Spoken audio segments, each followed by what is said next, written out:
If a Minnesota legislator got pulled over for drunk driving today, they would not be arrested. That's because right now the Minnesota Constitution protects lawmakers from being arrested for certain violations during the legislative session, and that includes a DWI. News 8's Jenna Traum joins us live in her studio with a look at the legislation that could change all that. Mark and Lisa, the provision in the Constitution was originally meant to protect lawmakers from retaliation by law enforcement. Some legislators are now saying it's a policy that's out of date, and it's time for things to change. If this is the first time you've heard about a get-out-of-jail-free card for Minnesota lawmakers arrested for drunk driving, you're not alone. I was just shocked. I was flabbergasted. I couldn't believe that they could just simply walk away.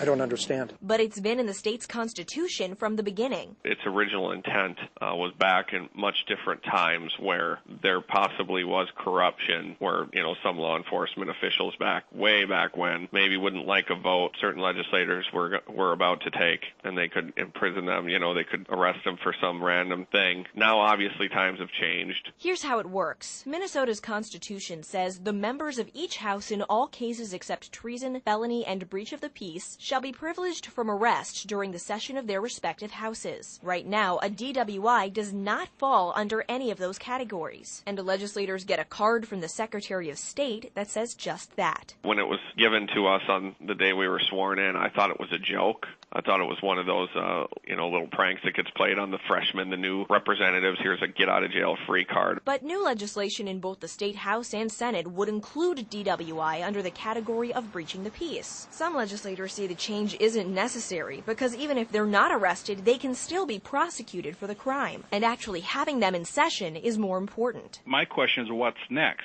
If it's DWI today, is it shoplifting tomorrow? This is very serious. People need to be represented. Legislators will be held accountable down the road on this, and of course, the ultimate accountability is the ballot box. But it's a change some of their constituents say is only fair. It'd be an incentive for the rest of us to look up to them and realize they're treated the same way as we are.